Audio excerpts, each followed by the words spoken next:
Welcome to Expat Chatter. This is Brenda Arnold. Today's episode is called On the Same Road Again. Medieval serfs didn't have to have a sense of direction since they never left their village. But now that I think of it, maybe that's what kept them in place. If they didn't know how to get around out there in the world, it was preferable to stay put before they inadvertently wound up in bandit country or a goblin-infested swamp. When GPS appeared on the market, it took a while to catch on. What is now nearly universally used was at that time merely the latest technological curiosity. As for me, despite a lifetime of getting lost, I was determined to resist cheating and instead finally master the art of navigation. My reasoning was that by outsourcing this skill, I would never learn it properly. Practice makes perfect. But if you never practice, you'll never improve at all, I thought to myself with determination as I turned a corner and walked straight into a dead end. The fallacy in this approach was the assumption that I had any basic skill in the first place. It was the equivalent of thinking you could make a master perfumer out of a skunk. At some point, I realized that while I may keep learning, the curve is so flat that I won't be able to navigate at any reasonable skill level until I reach the age of approximately 150, at which point I'll be able to float through walls anyway. It took a few extreme GPS, god-awful and pretty stupid incidents to push me to embrace the solution to my woes. Incident 1, Grandma's house. I was driving to my husband's grandmother's place for coffee and cake. The cake was sufficient to convince me to dare to drive straight through the middle of Munich on the dreaded Mittlere Ring, the inner beltway of the city. Every 500 meters, a lane disappears, an exit emerges suddenly on the side of a tunnel wall, the speed limit changes, or all three happen simultaneously. I'm guessing they just kind of rolled the dice on what would happen next when they were building it, sort of the adult version of an obstacle course at summer camp.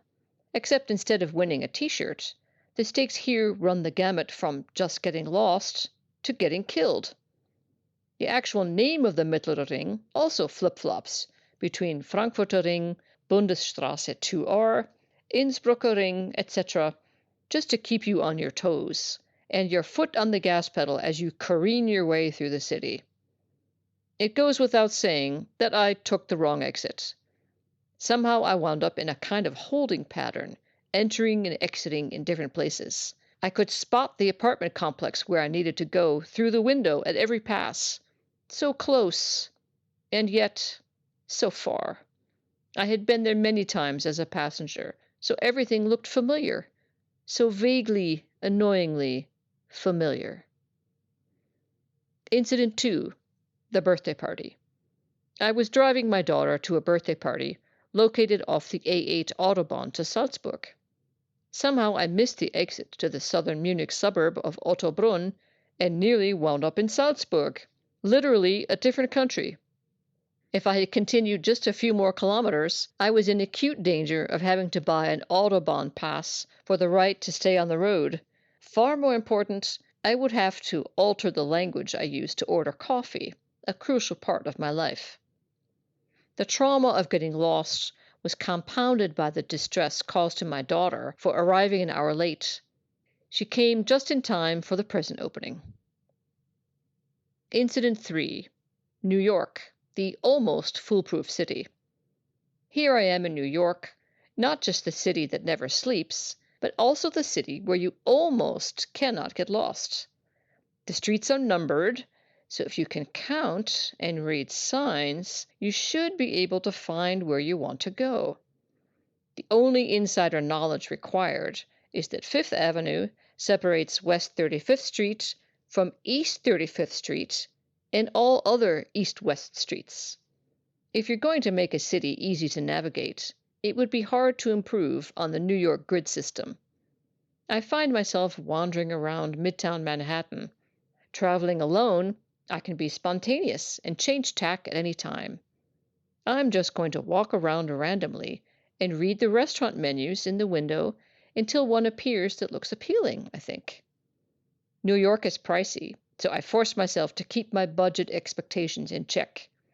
I'm just a few blocks from Rockefeller Center in the heart of the business district, so it takes a strong constitution to scan menus and not buckle and opt to simply starve at the mere sight of the prices.